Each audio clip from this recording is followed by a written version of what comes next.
उत्तर प्रदेश समेत 4 राज्यों में बीजेपी को मिली बम्पर जीत को लेकर विपक्ष तिलमिलाया हुआ है। विपक्ष कह रहा है ये मशीनरी जनादेश है जिसको लेकर मचा है बवाल। तो मैं लेकर आया हूं इंडिया का सवाल।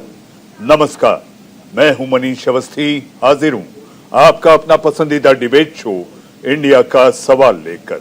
उत्तर प्रदेश विधानसभा चुनाव के परिणाम घोषित किए जा चुके हैं, जहां 37 साल बाद लगातार दूसरी बार कोई पार्टी सरकार बना रही है। भारतीय जनता पार्टी ने प्रचंड बहुमत के साथ जीत दर्ज की है, यानी एक बार फिर यूपी में योगी आदित्यनाथ के नेतृत्व में बीजेपी सत्ता पर काबिज होने जा रही है। विपक्ष की तमाम कोशिशों के बावजूद यूपी में भगवा लहरा रहा है। साफ है कि विपक्ष के तमाम मुद्दे, चाहे वो हिंदुत्व हो, महंगाई हो, किसान आंदोलन हो या फिर कानून व्यवस्था पर सवाल, जी हां, इन सभी लोगों पर लोगों ने भरोसा नहीं किया और नतीजा रहा कि बीजेपी वापस आ गई। इन सब पर चर्चा करेंगे, लेकिन उससे पहले आप देखिए इंडिया का सवाल की ये रिपोर्ट।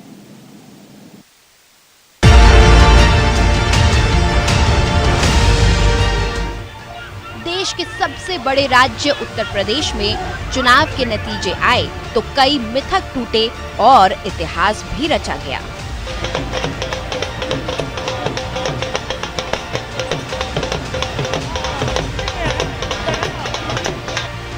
प्रदेश में एक बार फिर बीजेपी की आंधी दिखी, जहां भारतीय जनता पार्टी ने लगातार दूसरी बार प्रचंड बहुमत के साथ वापसी की। 37 साल बाद ऐसा हो रहा है जब एक सत्ताधारी दल पर जनता ने दोबारा विश्वास जताया। 403 सीटों वाली यूपी विधानसभा में सरकार बनाने के लिए 202 सीटों की जरूरत पड़ती है, लेकिन बीजेपी ने अपने दम पर ही 255 सीटों पर विजय का झंडा गाड़ दिया।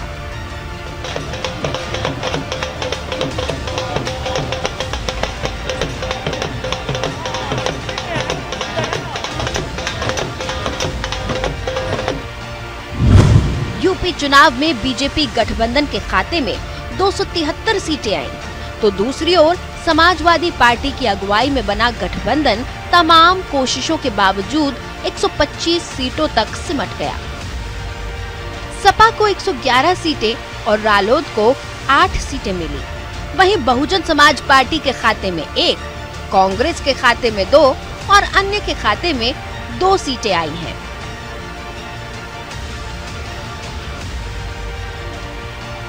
यूपी में एक बार फिर योगी आदित्यनाथ के नेतृत्व में बीजेपी सत्ता पर काबिज होने जा रही है। बीजेपी के लिए ये चुनाव कई मायने में ऐतिहासिक रहा, क्योंकि 20 से ज्यादा जिले ऐसे हैं जहां सिर्फ बीजेपी जीती। इसमें लखीमपुर खीरी भी शामिल है, जहां किसानों को थार से कुचल दिया गया था, लेकिन लोगों का भरोसा कायम रहा। हमने 2-3 सिद्धांत तय किए थे ज्वाइनिंग के। पहला सिद्धांत तो ये था कि कितना ही बड़ा ताकतवर आदमी होगा, कितना ही हमारे राजनीतिक लाभकारी होगा, लेकिन अगर अपराधी है तो विचार नहीं, अपराधी है तो विचार नहीं।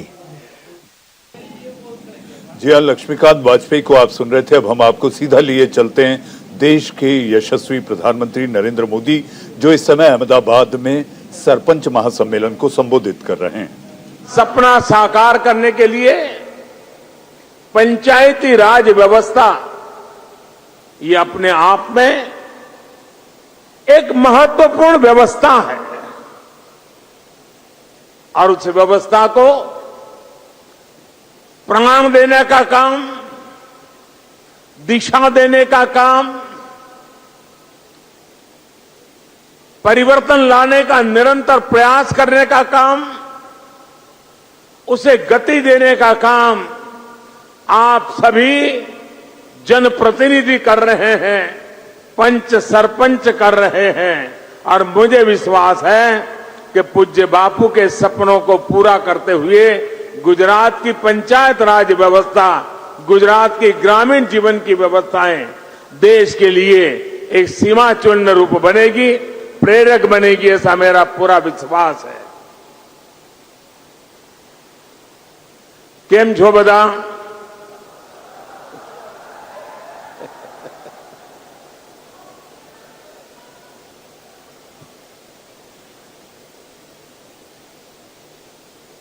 મારે પહેલા તો ગામડાના ભાઈઓને અભિનંદન આપવા છે.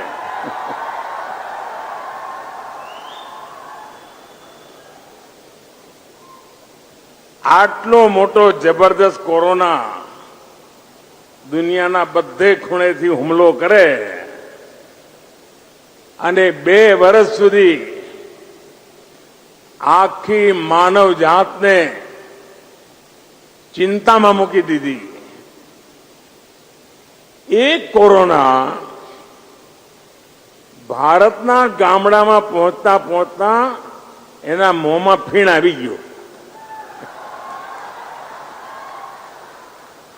કારણ જે જાગૃતિ કોરોનાની શરૂઆતમાં ગામડાએ બતાવી, જે રીતે ગામડાએ પોતાની સૂઝબૂઝ પ્રમાણે નિયમો બનાવ્યા,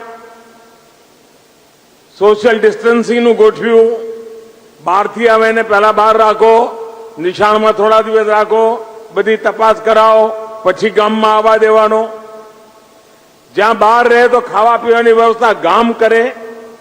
યાને ગુજરાતના અને દેશના ગામડાઓએ કોરોનાના કાલખંડમાં જે અદ્ભુત વ્યવસ્થાઓ વિકસાવી અને ગામડામાં આ મહામારીને પ્રવેશતા ખૂબ એને રોકી રાખવામાં ભારે સફળતાપૂર્વક કામ કર્યું. અને એટલા માટે હું ગામડાના સૌ આગેવાનોને આજે લાખ લાખ અભિનંદન આપું છું. એ જ રીતે આપણો નાનો કિસાન કોરોના કાળખંડમાં પણ એણે ખેતીના કામમાં કોઈ પાછી પાની ન કરી અને ભારતના અન્નના ભંડાર ભરવામાં એણે કોઈ કમી ન રાખી. આ કિસાનોને પણ હું આદરપૂર્વક વંદન કરવા માંગુ છું.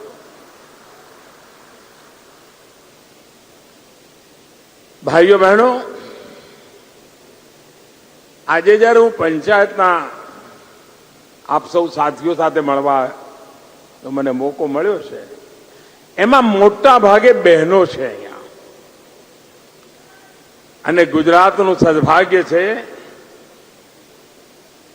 शायद देश के लोगों को पता नहीं होगा, गुजरात में पंचायत व्यवस्था में पुरुषों से ज्यादा प्रतिनिधित्व महिलाएं कर रही है.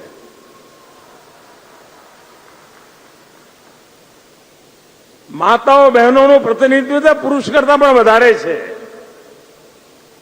અને આપણે ત્યાં સમરસ ગ્રામ પંચાયતનો એક વિચાર બધા ગામડાઓએ આવકાર્યો છે. હું જયારે નાનો હતો એ સમયે મેં આચાર્ય વિનોબાજીના પ્રવચનો વાંચવાનું સૌભાગ્ય મળ્યું. અને એ વખતે મારા ગામમાં સર્વોદયની પ્રવૃત્તિ સાથે જોડાયેલા ડોક્ટર દ્વારકાદાસ જોશીના મુખેથી અનેક વાતો સાંભળવા મળતી હતી. અને એમાં એ કહેતા હતા કે ભાઈ લોકસભાની ચૂંટણી થાય, બધા આમને સામને આવે તો કઈ મુશ્કેલી ના પડે. વિધાનસભાની ચૂંટણી થાય, 2 પક્ષો આમને સામને આવે તો બહુ વાંધો ના આવે. પણ જ્યારે ગામડામાં ચૂંટણી થાય છે અને 2 પક્ષો એવા આમે સામને આવી જાય છે કે ઘણીવાર તો દીકરી સાસરેથી ઘેર પાછી આવે, કારણ કે ચૂંટણીમાં પેલા સામે હતા. આવી સ્થિતિ પેદા થઈ જાય. વર્ષો સુધી એકબીજા જોડે બોલે નહીં, વેરના વાવેતર થઈ જાય. તો વિનોબાજી એમ કહેતા હતા કે ગામડામાં લોકશાહીની એવી ઊંચાઈ હોવી જોઈએ કે બધા સાથે મળીને 100% સહમતિથી ગામના પ્રતિનિધિઓ નક્કી કરે. એ પ્રયોગ આપણે શરૂ કર્યો. અને એ પ્રયોગ આજે ફૂલે ફાલ્યો છે. ગુજરાતમાં અનેક ગામડા, અનેક વોર્ડ એવા છે કે જ્યાં સહમતિથી કામ થઈ રહ્યું છે અને ગામડાની એકતા એને મજબૂતી મળી રહી છે. આ સમરસતાના વિચારને બળ આપનાર હું આપ સૌને અભિનંદન આપું છું. મારે એક બીજી વાત આજે કરવી છે. મુખ્યમંત્રી થયા પછીનો મારી પહેલી ટર્મ હતી. 2003, 4 કે 5 કયું વર્ષ છે મને યાદ નથી રહ્યું. મધ્ય ગુજરાતથી પંચાયતમાં ચૂંટાયેલી બહેનોએ મારો ટાઈમ માંગ્યો, ગામડાની બહેનોએ. મારા મનમાં થયું કે આ પંચાયતની ચૂંટણી તો ગુજરાતમાં ઘણી જગ્યાએ થઈ છે, આ બધા શું કરવા મળવા માંગે છે, અને મારી પાછળ પડી ગયા. ખેર પછી મેં મંગળવારે જયારે બધા ધારાસભ્યો આવવાના હોય એ વખતે એમના જે ધારાસભ્ય હતા એની જોડે એમને પણ બોલાયા. તો બધી બહેનો આવી. મેં કહ્યું તમારે ત્યાં કોઈ પુરુષ મેમ્બર નથી? મને કે ના, એટલે તો અમે ટાઈમ માંગ્યો છે કે અમારા ગામે નક્કી કર્યું કે આ વખતે સરપંચ બહેન છે તો બધા મેમ્બર પણ બહેન જ બનાવી દઈએ, એક પણ પુરુષ જ ન ઉભો રહે. અને મારા મનમાં એક ખૂબ પ્રેરક ઘટના હતી કે ગામ સમસ્તપણે વિચાર કરે કે પુરુષો પોતાનો હક જતો કરીને બધી જ પંચાયતના મેમ્બર બહેનો બનાવે અને આખી ગામની પંચાયત બહેનોની બની. એ બહેનોને હું મળ્યો. એમાં જે સરપંચ બન્યા હતા એ બેન માંડ 5મું ધોરણ ભણેલા હતા, બાકી કોઈ ભણેલા હતા એવું મને કઈ લાગ્યું નહીં. મેં એમને પૂછ્યું, ચલો તમે હવે જીતી ગયા છો, ગામના તમે સરપંચ થઈ ગયા છો, તો તમે શું કામ કરવા માંગો છો? અહીં બેઠેલા બધા જ પંચાયતના સભ્યો અને દેશના પણ મને જે બહેનો જવાબ આપ્યો એ આજે મને પ્રધાનમંત્રી તરીકે કામ કરતી વખતે પણ હંમેશા કામમાં આવે છે. ગુજરાતના ગામડાની 5મું ધોરણ ભણેલી.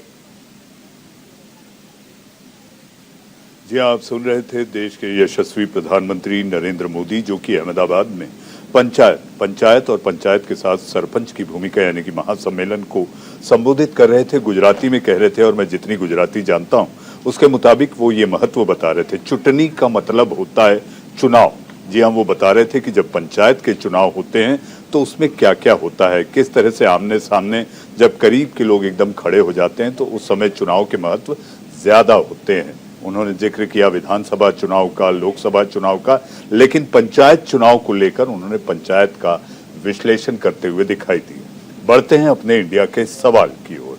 हमारे साथ मेहमानों का पैनल है. पैनल में आपके साथ यानी कि मेरे साथ रहेंगे. आप उन्हें सुनेंगे, देखेंगे, जानेंगे. आपके टीवी स्क्रीन पर ऐसे वेद प्रताप वैदिक साहब. जी हाँ, एक ऐसा नाम जो कि नाम का, पहचान का मोहताज नहीं, वरिष्ठ पत्रकार हमारे साथ हैं. हमारे साथ मुकेश त्यागी जी बीजेपी के प्रवक्ता हैं. मुकेश जी हमारे साथ हैं. हमारे साथ सावित मलिक साहब. जी हाँ, किसान आंदोलन के दौरान सावित साहब को आपने लगातार किसानों की बात बड़े मुखर होकर कहते हुए सुना होगा. हमारे साथ हमारे अपने संवाददाता जो कि लखनऊ में लगातार उत्तर प्रदेश चुनाव के प्रचार को काफी करीब से जिन्होंने कवर किया, गली गली गांव-गांव जाकर ये पता लगाने की कोशिश की कि आखिर किसका बोलबाला है, जनता किसके साथ खड़ी होगी, किसका बजेगा डंका और किसका फटेगा ढोल. आइए तो बात करते हैं अभिनव से. अभिनव, इस समय लखनऊ में अब दौड़ भाग मचेगी कि आखिर मंत्री कौन, उप मुख्यमंत्री कौन, इसको लेकर इस समय लखनऊ में क्या चल रहा है अभिनव? बिल्कुल मनीष जी, पहले तो मैं धन्यवाद दूंगा आपका कि आपने हम लोगों का सीनियर होने के नाते इतना हौसला बढ़ाया. हमेशा आप इस तरह से हम लोगों का हौसला बढ़ाते रहते हैं और यही आपकी जो है वो जो आपका आशीर्वाद है उसी की बदौलत हम लोग जो है फील्ड में इतना ऊर्जावान रहते हैं. दूसरा, आपने पूछा कि अब उत्तर प्रदेश में सियासत में कौन उत्तर प्रदेश का उप मुख्यमंत्री बनेगा, क्या सियासी सरगर्मियां हैं. सबसे पहले तो मैं अपने दर्शकों को ये जानकारी दे दूं कि इस समय ठीक मेरे बाएं हाथ में जहां 5 कालिदास मार्ग है, जहां पर कि उत्तर प्रदेश के मुख्यमंत्री योगी आदित्यनाथ अपने मंत्रिमंडल के साथ इस समय बैठक कर रहे हैं। मंत्रिपरिषद की यह अंतिम बैठक होती है। इसके बाद वो मंत्रियों से लेकर तमाम जो है, उसके बाद मुख्यमंत्री खुद राज्यपाल भवन जाएंगे और इस्तीफा देंगे, और इस विधानसभा का ये जो है अंतिम है। इस्तीफा देने के बाद कल वो मुख्यमंत्री उम्मीद जताई दे रही कि कल देर शाम तक वो दिल्ली जा सकते हैं, जहां पर कि वो आला जो दिल्ली नेतृत्व है उसके साथ बैठक हो सकती है। आज ही का कार्यक्रम बन रहा था, लेकिन आज प्रधानमंत्री के बाहर होने के कारण जो है वो बैठक का शायद सिलसिला थम गया है। दूसरी बात मैं बता दूं कि केशव प्रसाद मौर्य जो कि उत्तर प्रदेश में सिराथू विधानसभा से चुनाव हार गए हैं, लेकिन एक चीज समझना होगा कि उत्तर प्रदेश में इस बार जो जनाधार जो स्वामी जो प्रसाद मौर्य जो मौर्य समाज का है, उसमें चाहे स्वामी प्रसाद मौर्य चुनाव हार गए, केशव प्रसाद मौर्य चुनाव हार गए और उधर धर्म सिंह सैनी भी चुनाव हार गए। तो एक तरफ से ये जो समाज है उसका नेतृत्व करने के लिए शायद केशव प्रसाद मौर्य को बैलेंस किया जाएगा। लेकिन दूसरी तरफ मैं बता दूं कि दिनेश शर्मा की ये चर्चा बहुत जोरों पर है कि दिनेश शर्मा को अब जो है वो संगठन में उनको भेजने की तैयारी है। संगठन में वो जा सकते हैं, संगठन में बड़ी जिम्मेदारी है। दूसरी तरफ अगर ब्राह्मण और ओबीसी चेहरे को बैलेंस अगर किया जाए तो उप मुख्यमंत्री के तौर पर एक नाम जो सबसे प्रखर होकर आ रहा है वो है बेबी रानी मौर्य का। बेबी रानी मौर्य जाटव से हैं, जाटव में उनकी शादी हुई है।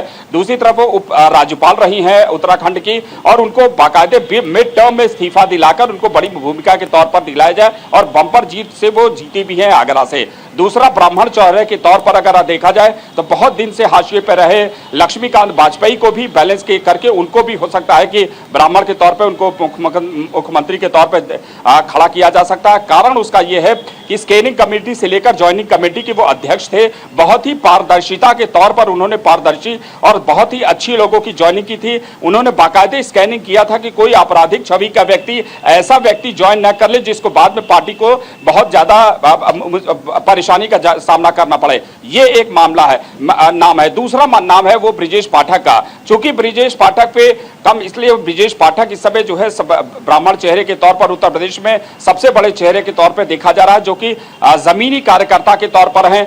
प्रतिदिन हजारों लोगों की भीड़ होती है, सबके लिए दरवाजे खुले हैं, बहुत ही सौम्य हैं, और चूंकि छात्र राजनीति से आए हैं तो ऐसे में सबके साथ खड़े होना उनके एक स्वभाव में दिखाई पड़ता है। और कैंट विधानसभा में उन्होंने भी बम्पर जीत हासिल की है। तो ये दो ऐसे ब्राह्मण चेहरे हैं जिन पर भारतीय जनता पार्टी इस बार जो है विश्वास कर सकती है। हालांकि ब्रिजेश पाठक कैबिनेट मिनिस्टर और पहले भी हैं और इस मंत्रिमंडल में भी कैबिनेट मिनिस्टर होंगे, लेकिन उनको क्या उप मुख्यमंत्री की जिम्मेदारी दी जाएगी, ये संगठन का है। ये सवाल जो है अभी निश्चित तौर पे इसका जवाब आना बाकी है। लेकिन इधर ओबीसी चेहरे को भी बैलेंस किया जाएगा, और ओबीसी चेहरे पे या तो बेबी रानी मौर्य को या तो फिर वापस केशव प्रसाद मौर्य, जो कि विधान परिषद का टर्न उनका जुलाई तक बचा हुआ है, ऐसी सूरत में उनको फिर से वापस जो है ये जिम्मेदारी दी। जी अभिनव, सोशल इंजीनियरिंग, बाबा की सोशल इंजीनियरिंग जीत के बावजूद भी, बहुमत के बावजूद भी, ये सोशल इंजीनियरिंग और बैलेंस जरूरी हो जाता है जब मंत्रिमंडल बनाना होता है।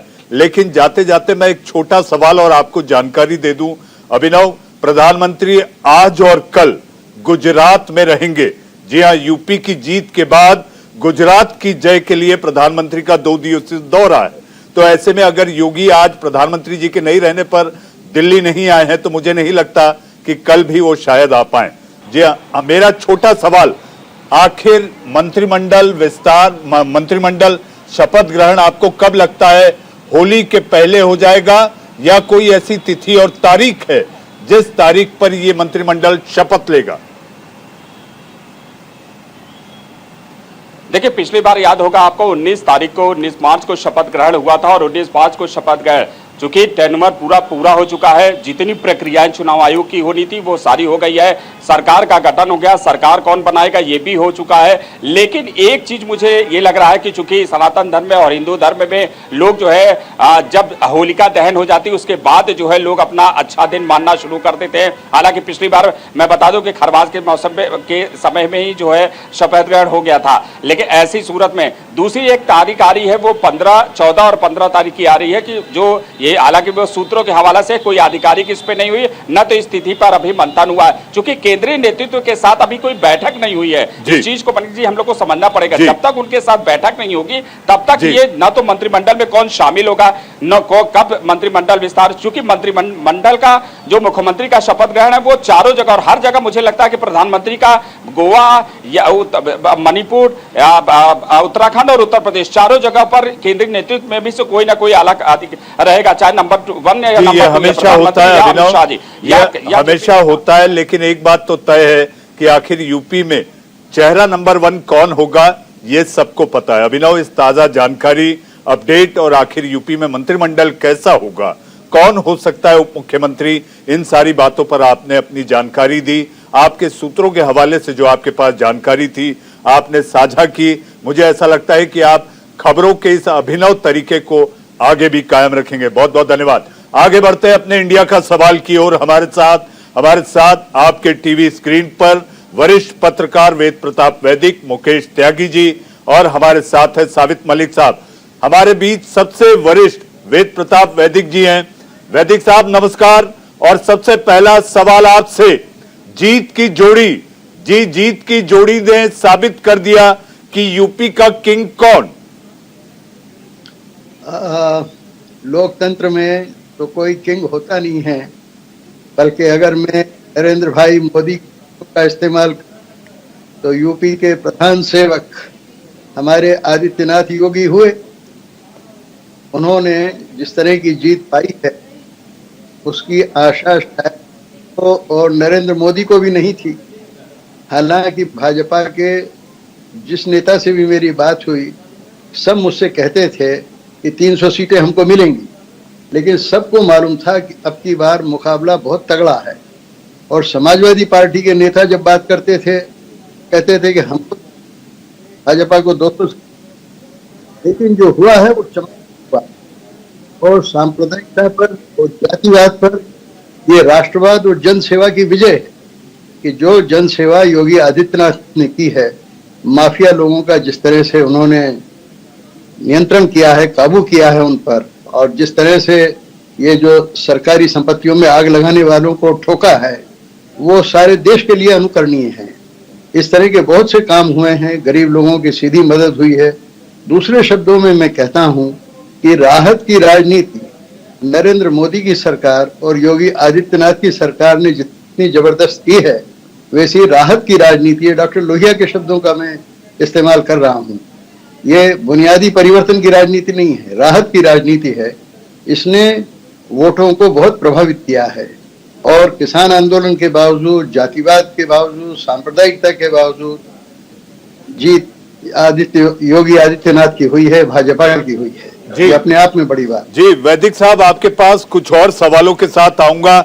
मुझे पता है ज्ञान का भंडार, राजनीति का भंडार, और आपके अपने जो रोज आप लेख लिखते हैं, आप एक जाने माने स्तंभकार, विदेश मामलों के जानकार, वरिष्ठ पत्रकार वेद प्रताप वैदिक। वेदों का मतलब क्या होता है आप जानते हैं। मुकेश त्यागी जी, मुकेश जी, भूमाफिया पर बुलडोजर काम किया या धर्म की तेज धार? देखिए, महात्मा गांधी जी ने, मनीष जी, ये कहा है कि eye for eye will make the entire world blind. तो हम प्रतिशोध की कोई भी राजनीति नहीं करना चाहते। आदित्य योगी नाथ जी ने कहा अपने शुरू के अभी जो उनका स्टेटमेंट आया था कि जोश में हम अपना होश नहीं खोएंगे। देखिए, सामाजिक न्याय हमारे लिए बहुत प्राथमिकता रखता है। हम ना तो हिंदू, मुस्लिम, बैकवर्ड, फॉरवर्ड, ब्राह्मण, कुर्मी, इन सब जातियों में कोई भी हम भेदभाव नहीं रखना चाहते। प्रधानमंत्री का एक ही संकल्प है कि सबका विकास और सबका विश्वास। तो ये हमारी बुनियादी विचारधारा है। इस बुनियादी विचारधारा से हम हटना नहीं चाहते, चाहे उत्तर प्रदेश हो या पूरा भारत हो। अब उत्तर प्रदेश की स्थिति ये थी कि एक जमाने में लड़कियां अपने घर से नहीं निकल पाती थी। देखिए, शांति और विकास का जो समन्वय है वो अद्भुत होता है। अगर किसी भी प्रांत को ऊपर बढ़ना है तो वहाँ पे शांति स्थापित करना बहुत ज़रूरी है। ऐतिहासिक रूप से आप देखें तो उत्तर प्रदेश के अंदर बहुत सी इंडस्ट्रीज ले नहीं आ पाई, ताकि वहाँ पर, क्योंकि फिरौती, गुंडागर्दी, माफियागर्दी, किसी आदमी को काम करना, उनसे एक्सटॉर्शन और पोस्टिंग्स लेना, किसको पोस्टिंग देनी है उसको ऑक्शन करना, जाति के आधार पर जो है अच्छे अच्छे, जैसे आपने साहिब सिंह के यहाँ देखा कितना पैसा निकला, भ्रष्टाचार।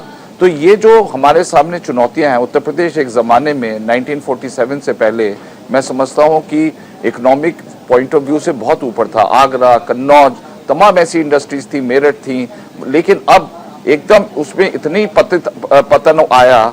तो अब योगी जी के आगे बहुत चुनौतियां हैं मनीष जी। मैं समझता हूं कि उनको उत्तर प्रदेश की इकोनॉमी को दोबारा से खड़ा करना है, शांति व्यवस्था करनी है, कोई रॉयट्स ना हो, हिंदू मुस्लिम को जिस प्रकार से लोग विभाजन करने की कोशिश कर रहे हैं वो ना विभाजित हो। तो ये जो समस्याएं अभी आने वाली है, मैं समझ रहा हूं। इतनी तगड़ी बम्पर और दमदार जीत के बाद मुकेश जी आपको लगता है कि हिंदू विभाजित हो जाएगा? नहीं, हिंदू विभाजित की बात नहीं कर रहे हैं। ये जो संप्रदाय हैं, देखिए ऐसा है, बहुत से लोग अब फ्रस्ट्रेशन में आ चुके हैं, वो कुछ इस प्रकार के काम करेंगे ताकि योगी जी की जो कार्यकाल में अब आने वाले, देखिए 2024 का चुनाव आने वाला है और वो योगी जी के आगे तमाम चुनौतियां होने वाली हैं, तो उनको डिरेल करने की कोशिश करेंगे। उनको कोशिश करेंगे कहीं रॉयट्स हो जाएं, कहीं पर उनका लगातार क्रिटिसिज्म करें। अब देखिए क्रिटिसिज्म करते हैं वैक्सीनेशन हेजिटेंसी को लेकर के कि बीजेपी की वैक्सीन है। इस प्रकार के जो भ्रमात्मक कार्यक्रम जो विपक्ष करेगी, तो मेरा उनसे अनुरोध है विपक्ष को भी बीच में लाना चाहिए। हमारे साथ भुवन चंद्र जोशी, प्रवक्ता समाजवादी पार्टी।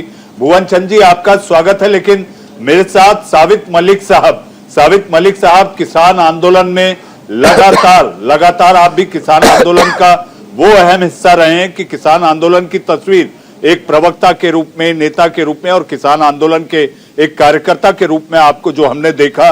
साबित मलिक साहब, किसान आंदोलन का दबदबा इन चुनावों में दिखा नहीं, केवल इक्का दुक्का 3-4 जिलों में ही सीमित बनकर रह गया किसान आंदोलन और ये मुद्दा काम करता दिखाई नहीं दिया। मनीष अवस्थी जी, सबसे पहले आपका स्वागत है। आज हम और आप एक नए हाउस में मिल रहे हैं, पहले कहीं दूसरी जगह मिलते थे। इसके लिए आपको बहुत बहुत शुभकामनाएं और बधाई। बहुत बहुत धन्यवाद। दूसरा, जो हमारा किसान आंदोलन था वो जिस मुद्दे पे था, वो मुद्दा बीजेपी ने हल किया चुनाव से पहले, और इनको पता था कि ये मुद्दा पश्चिम बंगाल में हमको नुकसान पहुंचाया, हो सकता है उत्तर प्रदेश में भी नुकसान पहुंचाए। आपने देखा होगा जब आंदोलन चल रहा था तब पश्चिमी उत्तर प्रदेश के चुनाव हुए तो लोगों के मन में एक नई चीज थी, नई वो थी, और एक सरकार के प्रति ये था कि सरकार हठधर्मिता कर रही है। लेकिन जैसे ही मोदी जी ने वापस लिया और माफी मांगी तो कहीं ना कहीं बहुत सारे किसानों के मन में एक शोक कॉर्नर आया कि इतने बड़े आदमी ने देश के किसानों से माफी मांगी और इसको वापस लिया।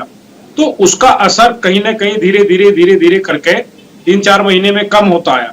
लेकिन पश्चिमी उत्तर प्रदेश की अगर हम बात करें तो गन्ने का जो आंदोलन का प्रभाव था वो दिखाई दिया, जिसमें खुद गन्ना मंत्री हार गए और वेस्टर्न यूपी का जो गन्ना क्षेत्र है उसमें लगभग बहुत सारी सीटें बीजेपी ने लॉस की है।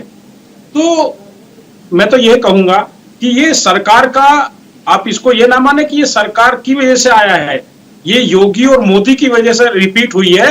लेकिन सरकार फेलियर है। सरकार फेलियर क्यों है? क्योंकि सरकार के 10 मंत्री हार गए और एक उप मुख्यमंत्री हार गया। अगर सरकार सही होती, सारे काम सही होते तो उसके 10 मंत्री और एक उप मुख्यमंत्री ना हारता। लेकिन ये कहीं ना कहीं योगी जी और मोदी जी का चमत्कार है जो लोगों के मन में एक विश्वास पैदा किया है। और बीजेपी के जो 2 मुद्दे हैं वो सक्सेस हुए हैं। नंबर 1 कानून व्यवस्था, वो लोगों के मन में ये बात बैठाने में सक्षम हुए कि हम कानून व्यवस्था अच्छा दे सकते हैं। अखिलेश जी ने उस बात पे ज्यादा ध्यान नहीं दिया और उसको पुरजोर तरीके से नहीं उठाया, यहाँ पर उनकी कमजोरी नजर आई। दूसरा मुद्दा, जी साबित साहब, आप थोड़े में अपना जवाब पूरा करें, मुझे एक ब्रेक लेना है। दूसरा ये अनाज बांटा गया, ये अनाज गरीबों के लिए एक महत्वपूर्ण बिंदु हुआ और कोरोना काल में जब लोगों के पास रोजगार नहीं था तब इसने उसका घर चलाया। ये 2 मुद्दे बीजेपी के लिए टर्निंग पॉइंट साबित हुए। 80-20 नहीं हुआ, कैराना नहीं हुआ और कुछ नहीं हुआ। ये 2 मुद्दे मेरी नजर में कामयाब। मलिक साहब, ये सुपरहिट जोड़ी ने बीजेपी को जीत तो दिला दी और आप ये सहरा भी मोदी और योगी को दे रहे हैं। लेकिन मैं आपसे एक बात कहना चाहूंगा, गन्ने को लेकर जो आपने कहा कि बीजेपी ने अपना एक मंत्री खोया, एक सीट हारी, तो मैं आपसे ये कहना चाहूंगा, गन्ना बनाम जिन्ना था। जिन्ना तो पूरे प्रदेश में हार गया, गन्ना तो केवल एक ही सीट हराया। जी हाँ, वक्त है एक ब्रेक का। ब्रेक के बाद आएंगे और भुवन चंद जोशी समाजवादी पार्टी के प्रवक्ता से हम पूछेंगे, हमसे का भूल हुई जो ये सजा हमका मिली। वक्त है एक ब्रेक का।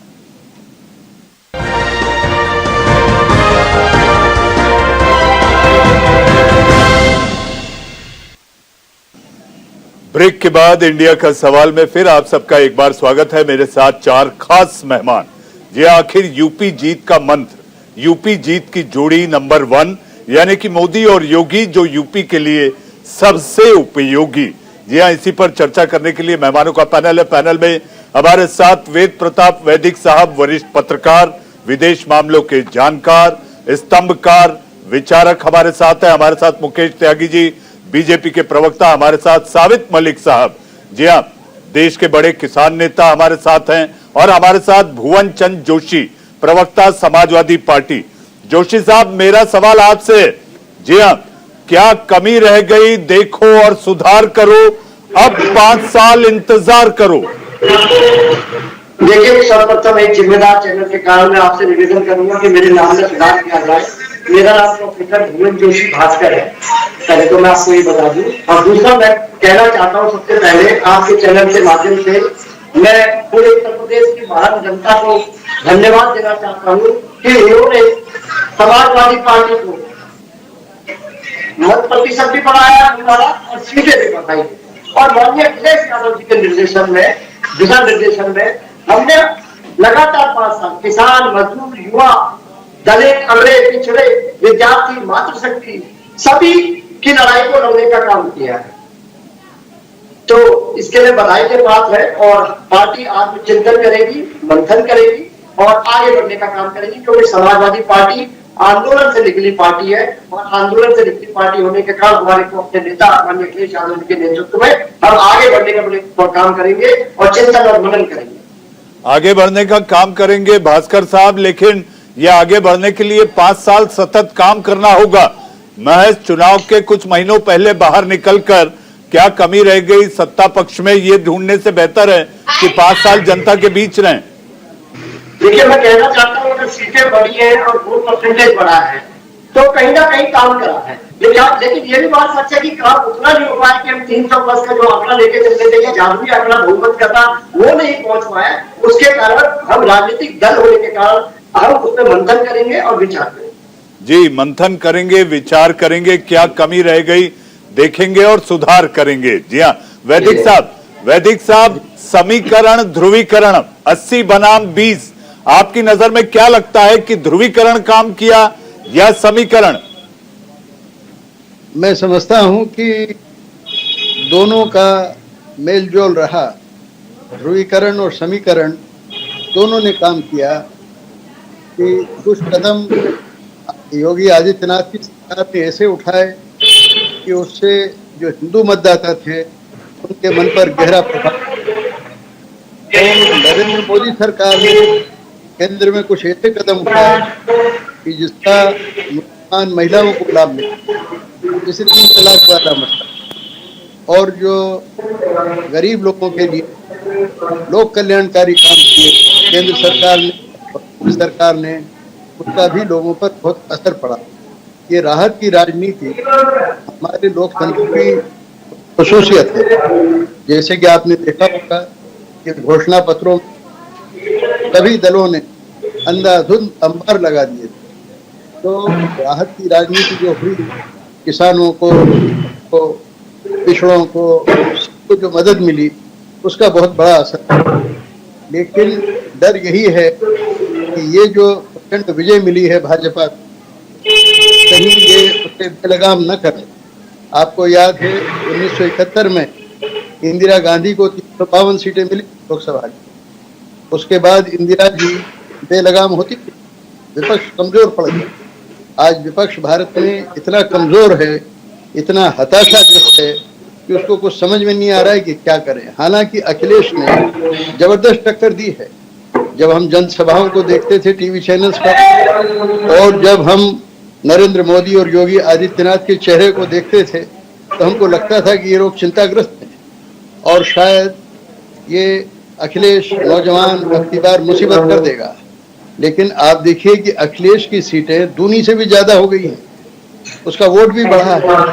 तो अखिलेश अगर चाहे तो ममता बनर्जी के साथ मिलके, अरविंद केजरीवाल के साथ मिलके एक संयुक्त मोर्चा बना सकता है, जिसमें कई प्रदेशों के नेताओं को जोड़ा जा सकता है। वैदिक साहब आपको एक बड़ी जानकारी, वैदिक साहब आपको वैदिक साहब आपको एक बड़ी जानकारी देना चाहूंगा। कुछ देर पहले की है, ममता बनर्जी ने कहा है वैदिक साहब कि बीजेपी के खिलाफ सारे दलों को साथ आ जाना चाहिए।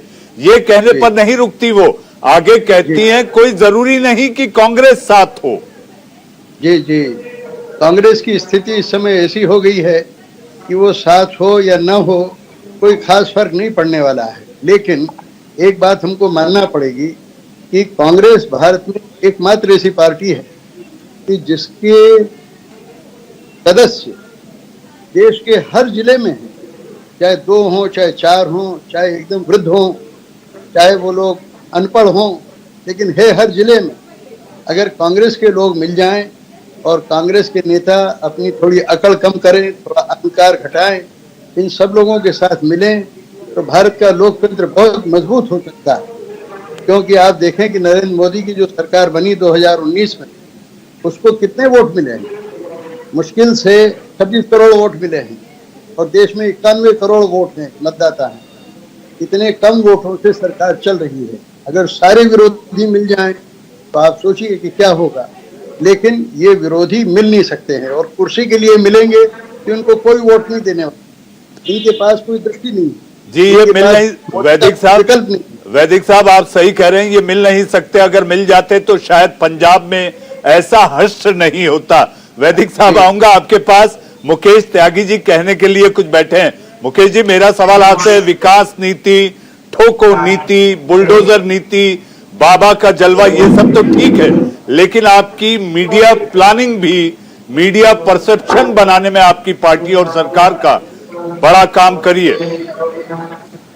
मनीष जी, देखिए ऐसा है कि हिंदुस्तान को $5 ट्रिलियन इकोनॉमी बनना है, और इस बीच में दुर्भाग्य से 2 साल जो है आर्थिक स्थिति बहुत पीछे चली गई, क्योंकि कोरोना काल आया। और उस चुनौती के बाद भी अगर आप मोदी जी का संकल्प देखें तो वो लगातार कह रहे हैं कि हम $5 ट्रिलियन इकोनॉमी लेके मानेंगे, और उस दिशा में सभी लोग काम कर रहे हैं, चाहे योगी जी हों या और भी प्रांत में हमारे। तो ये जो डिजिटल मीडिया का कमाल हुआ है, इसके ऊपर अगर त्वरित गति से किसी ने आगे बढ़ाया तो ये मोदी जी ने बढ़ाया। डिजिटल इंडिया का जो कॉन्सेप्ट को डेवलप किया है वो मोदी जी ने किया है। अब डिजिटल का प्लेटफॉर्म खाली हमारे लिए अवेलेबल नहीं है, वो कांग्रेस के लिए भी है, समाजवादी के लिए भी है, बहुजन समाज पार्टी के लिए भी है, आपके लिए, तमाम पार्टियों के लिए। विपक्ष आपके मीडिया बजट को, मीडिया प्लानिंग और जिस तरीके से स्ट्रेटेजिक प्लानिंग के तहत आपकी जो मीडिया प्लानिंग थी उसको लेकर अब विपक्ष हमला कर रहा है। नहीं, मीडिया प्लानिंग में हमारे क्या त्रुटि रह गई, मुझे ये तो बताइए कि क्या त्रुटि रह गई। हमने तो जो आपने त्रुटि नहीं रह गई, वो आपकी मीडिया प्लानिंग के बजट से परेशान है। मीडिया प्लानिंग का बजट क्या कांग्रेस का कम संपन्न है, समाजवादी पार्टी क्या कम संपन्न है? उनके पास अपार धन की राशि है, मायावती जी के पास कम धन राशि है। ये तो धन कुबेर हैं। इनके पास तो इन्होंने पिछले 50-60 साल से इस देश को दोहा है। 2G स्कैम ले लीजिए, टेलीकॉम स्कैम ले लीजिए, कोल स्कैम ले लीजिए, कॉमनवेल्थ स्कैम ले लीजिए। इनकी पैरेलल इकोनॉमी तो मैं समझता हूँ कि भारतीय जनता पार्टी के जो कोष में जितने पैसे, वो उनके आगे कुछ नजर नहीं आएंगे। तो पैसे की कमी नहीं है, ये कहना बिल्कुल गलत है। देखिए ऐसा है कि जब आप हार रहे हैं, मैं देखिए अपने अंदर कोई भी घमंड या अहम नहीं लाना चाहता हूं, पर आप विपक्ष को देखिए कितनी बुरी तरीके से विफल हो चुका है। उनकी कोई, राहुल गांधी जी पे वक्त नहीं है, वो फॉरेन जॉन्ट्स पे जाते हैं, वो फुल टाइम पॉलिटिशियन नहीं है, वो कभी भी थाईलैंड निकल जाएंगे, कभी इटली निकल जाएंगे। तो आप कांग्रेस की स्थिति देखिए, जीवन भी कोई चीज होती है, सियासी जीवन के अलावा मोदी जी को देख लीजिए, जीवन है। राष्ट्र सेवा में अगर आप आए तो आपको पूर्ण रूप से अपने आप को समर्पित करना पड़ेगा। मोदी जी ने 7 साल में कोई छुट्टी नहीं ली, यही मैं कह रहा हूं आपसे। जी हमारे साथ साबित मलिक साहब। साबित साहब, ये 2 लड़कों की जोड़ी कर नहीं पाई। एक तो किसान नेता के परिवार से आते हैं, जयंत चौधरी का भी कोई करिश्मा नहीं चला।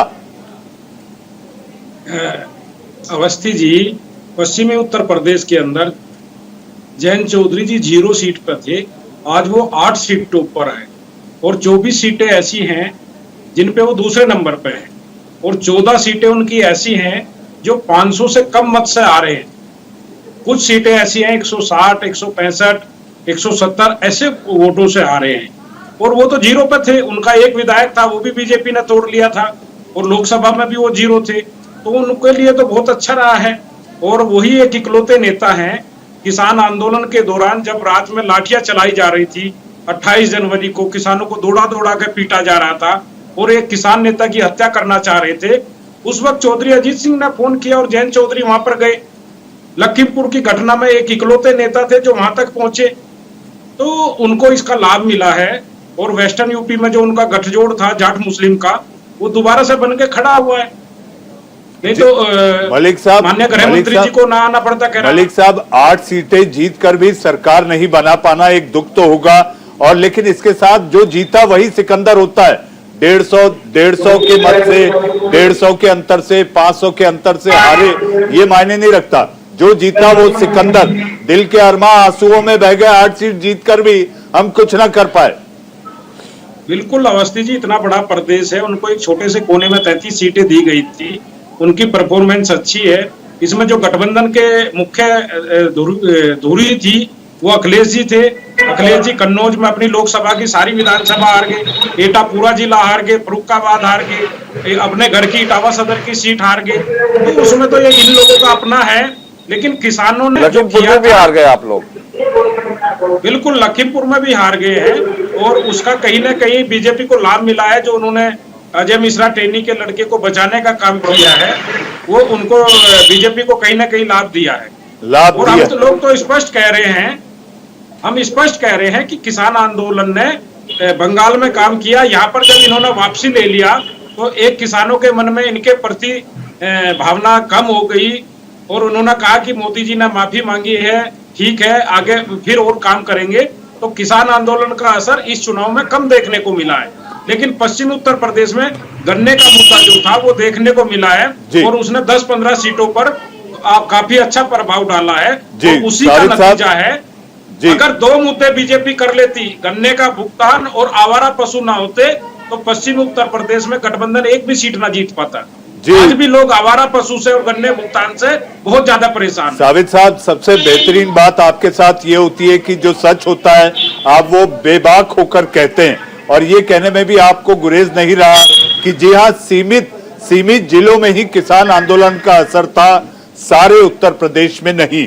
हमारे साथ भुवन चंद भास्कर जी हैं। भुवन जी, मेरा सवाल आज से, जयंत को अगर आप सीटें ज्यादा देते तो इस समय साबित मलिक साहब जो कह रहे हैं, शायद आप ही की पार्टी, आप ही के गठबंधन को ज्यादा लाभ होता। 33 सीटों से कुछ नहीं हुआ। देखिए, पहले तो मैं फिर दोबारा अपना एप्लीकेशन लगा रहा हूँ अपने नाम सुधार की, प्रोफेसर भुवन जोशी भास्कर। ठीक, इसकी मैं गुजारिश करूंगा, बहुत इसलिए। ठीक है, दूसरा विषय मैं कह रहा हूँ, समाजवादी पार्टी और अलायंस ने बहुत मजबूती से चुनाव लड़ा है, और हमारी जो सीटें आई है वो पहले से बढ़ गई है, और परसेंटेज भी हमारा बढ़ गया है। अब चिंतन और मनन इस बात को लेकर होगा कि हमारे 300 आंकड़ा लेकर लोग गए थे, वो क्यों नहीं आया, और जादुई आंकड़ा क्यों नहीं आया। ये मंथन का विषय है, ये मंथन अब चलेगा। जी, ये ना चले। वैदिक साहब, इस समय विपक्ष आरोप लगा रहा है, विपक्ष तिलमिलाया हुआ है। विपक्ष आरोप लगा रहा है कि ये मशीनरी जनादेश है। ममता बनर्जी देखिए, हम कहना चाहते हैं कि चुनाव में, लोकतंत्र में हार और जीत होती है। इस वक्त की बड़ी खबर भुवन जी, इस वक्त की बड़ी खबर लखनऊ से राजभवन के लिए रवाना हुए योगी आदित्यनाथ राज्यपाल से मुलाकात करने, या राज्यपाल आनंदीबेन पटेल से मुलाकात करने इस्तीफा देने जा रहे हैं सीएम योगी। इस वक्त की बड़ी खबर आपके टीवी स्क्रीन पर, ये ताजा तस्वीरें, इस पर ताजा जानकारी के लिए सीधा चलते हैं लखनऊ अपने सहयोगी अभिनव पांडे के पास। अभिनव, इस वक्त की बड़ी खबर, और जब हमने इंडिया का सवाल शुरू किया था आपने जानकारी दी थी कि इस्तीफा देने योगी कभी भी राज्यपाल से मिलने जा सकते हैं। बिल्कुल मनीष जी, मैं बता दूं कि सबसे पहले मुख्यमंत्री योगी आदित्यनाथ ने कैबिनेट की बैठक की है। कैबिनेट की बैठक करने के बाद वो सारे विधायकों को ने इस्तीफा दिया और उसके बाद सामूहिक इस्तीफा लेकर मैं राजभवन में है। देखिए ये गाड़ी एंटर हो रही है मुख्यमंत्री योगी आदित्यनाथ के। राजभवन में मुख्यमंत्री जा चुके हैं। इस समय मामाहिम से वो मुलाकात करेंगे। उसके बाद पूरी अपनी कैबिनेट का जो है जो इस्तीफा सौंपेंगे और साथ में अपना भी इस्तीफा जो है बतौर मुख्यमंत्री वो इस्तीफा सौंपेंगे। इसके साथ ही जो है ये विधानसभा का जो है ये प्रक्रिया जो है वो पूरी तरह से समाप्त। नए सरकार के गठन के लिए वो दावा भी पेश कर सकते हैं कि वो अब नई सरकार के लिए जाने के लिए पूरी तरह से तैयार है। ऐसी सूरत में ये प्रक्रिया होती है कि पहले पूरे मंत्रिमंडल को, पूरी सरकार को इस्तीफा देना पड़ता है नई सरकार का गठन होने से पहले। और ऐसी सूरत में ये जो उत्तर प्रदेश का राजभवन है, ये जहां आनंदीबेन यहाँ पर हैं और उनके साथ जो है उस समय मुख्यमंत्री योगी आदित्यनाथ की बैठक चल रही है।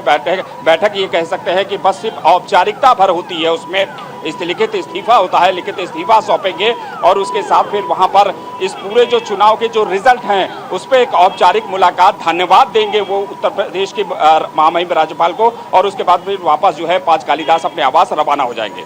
अभिनव, ये महज एक कागजी कार्रवाई दिखाई देती है। राज्यपाल भी जानती है कि मुख्यमंत्री कौन होगा, क्योंकि ये रिकॉर्ड होल्डर मुख्यमंत्री के रूप में योगी की पारी नंबर 2 होगी।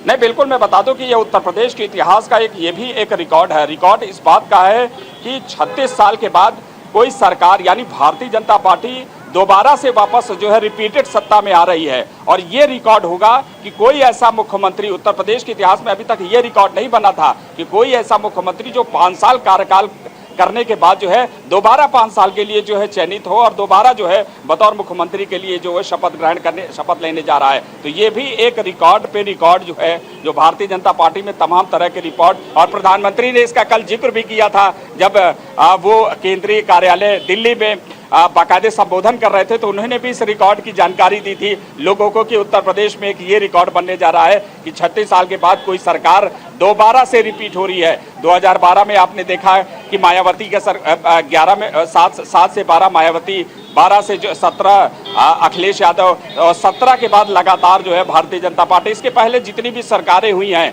बतौर नारायण दत्त तिवारी के बाद से ये रिकॉर्ड अभी तक टूट नहीं पाया था। जी, ये रिकॉर्ड टूट नहीं पाया था और योगी हैं जो लगातार एक के बाद एक अपनी कार्यशैली से रिकॉर्ड बनाते जा रहे हैं। जी हाँ, इस जोड़ी नंबर 1 यानी कि योगी मोदी की जोड़ी यूपी के लिए उपयोगी, यही नारा अब कारगर होता दिखाई दे रहा है। वेद प्रताप वैदिक साहब, जी हाँ, वेद प्रताप वैदिक साहब, 22 की जीत, 24 का ट्रेलर। आपको लगता है बीजेपी कह रही है ये 22 की जीत है और 24 का ट्रेलर? वैदिक साहब जी बिल्कुल ठीक है। और अब मुझे ये लगता है कि 24 को जो आम चुनाव होंगे, भाजपा को आज के दिन कोई चुनौती नहीं है, नरेंद्र मोदी को आज के दिन कोई चुनौती नहीं है। लेकिन ये भारतीय लोकतंत्र के लिए चिंता का विषय है कि एक गाड़ी बड़ी तेज चलने वाली और बड़ी एफिशिएंट और उसमें ब्रेक बिल्कुल ढीला है, ये चिंता की बात। विपक्ष को मजबूत होना चाहिए और विपक्ष जब मजबूत होता है तो शासक दल को भी बढ़िया काम करने का मौका मिलता है। उससे कोई गलती होती है तो उसको रोकने का काम भी विपक्ष करता है। इसलिए मुझे चिंता इस बात की है कि भारतीय लोकतंत्र मजबूत होना चाहिए, लेकिन मजबूत कैसे हो? सब कुर्सीबाज लोग हैं, सारे नेता कुर्सी चाहते हैं, कोई मुख्यमंत्री बनना चाहता है, कोई प्रधानमंत्री बनना चाहता है। अरे भाई, वैकल्पिक नक्शा है आपके पास? इस समय देश के विरोधी दलों के पास कोई वैकल्पिक नक्शा, कोई बुनियादी परिवर्तन की योजना उनके पास नहीं है। तो मोदी का मुकाबला कैसे करेंगे? मोदी और योगी ने राहत की राजनीति इतनी की है और कई मामलों में इतने मौलिक कदम उठाए हैं कि वो ऐतिहासिक कदम है। जैसे कश्मीर का मामला, भुवन जी आ रहा हूँ। धारा 370 उन्होंने ठीक, और अब जैसे डॉक्टर राम मनोहर लोहिया का सपना था, वो सपना अगर अखिलेश उठाए तो बहुत बड़ा काम हो सकता है। लेकिन अब ये जो नए लड़के राजनीति में आ गए हैं, उनको उन पुरानी चीजों से कोई मतलब ही नहीं है और इसका असर कोई अच्छा नहीं पड़ता है आम जनता पर। वो और नेताओं की तरह उनको भी लोग समझते हैं जी। लेकिन फिर भी मैं मानता हूं कि अखिलेश, अरविंद केजरीवाल, ममता बनर्जी ये ऐसे अच्छे नेता हैं कि अगर ये मिल जाएं और इनके पास कोई बड़ा नक्शा हो तो ये अगर टक्कर ना भी दे सके भाजपा को तो कम से कम उस पर लगाम लगाने के लिए, उसको सन्मार्ग दिखाने के लिए क्षमतापूर्ण हो सकती है, ये मैं सोचता हूं। जी वैदिक साहब, गंगा जमुना से गोमान तक जिस तरह से बीजेपी ने अपना परचम लहराया है, उससे ये लगता है कि आप जो नाम ले रहे हैं, अगर ये बेहतर तरीके से एक होकर काम करें तो शायद इस पर ब्रेक लग सकता है। जिस तरह आपने कहा कि रफ्तार जो चल रही है, इस पर अंकुश होना जरूरी है, एक सशक्त विपक्ष का होना लोकतंत्र में बहुत जरूरी हो जाता है। भुवन जी आप अपनी बात रखें तो मुकेश जी और सावित जी से आखिरी सवाल ले लूं। वैदिक साहब की मैं पहली वाली बात से इत्तेफाक नहीं रखता, क्योंकि मैं राजनीति शास्त्र का विद्यार्थी हूँ और विद्यार्थी होने के कारण लगातार सीखता हूँ और 27 साल का मेरा राजनीतिक और सामाजिक जीवन है। मैं कहना चाहता हूँ कि जो भी चुनाव होते हैं, जैसे विधानसभा का चुनाव हुआ या आप देश के चुनाव होंगे और त्रिस्तरीय चुनाव होंगे, इनमें तीनों में जनता का मूड अलग अलग होता है। अपने 27 साल के अनुभव के आधार पे कह सकता हूँ। तो ये कहना बहुत जल्दबाजी होगा और बिल्कुल न्याय संगत नहीं होगा कि यूपी के चुनाव ने 24 का जो चुनाव आ रहा है उसको फ्री हैंड कर दिया। इस बुराई से वैदिक साहब बहुत सीनियर है, मैं इनको जानता हूँ, लेकिन मैं इनकी इस बात से इत्तेफा नहीं कर सकता। लेकिन जो दूसरी बात इन्होंने कही है उसका मैं पूर्ण समर्थन करता हूँ। भुवन जी जिस तरह आप कह रहे हैं कि हर चुनाव का अपना एक मूड होता है, उसी तरह आप लोगों के, आपके कार्यकर्ता, आपके नेता घरों से बाहर निकलकर 5 साल तक अगर लगातार मेहनत करेंगे तो ये लग सकता है कि अब इंतजार नहीं, अब काबिज होने का वक्त आया है। लेकिन 5 साल मेहनत करना जरूरी हो जाएगा। मुकेश त्यागी जी, ये प्रो इनकम्बेंसी, एंटी इनकम्बेंसी या लचर विपक्ष?